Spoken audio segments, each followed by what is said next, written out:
switch works up here pretty good.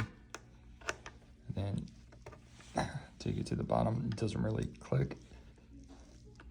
And then you gotta really force it, and then it goes all the way to the top.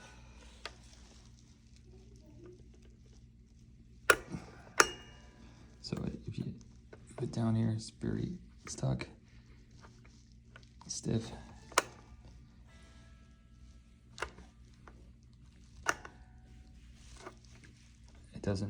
It's supposed to click as well, and it doesn't click.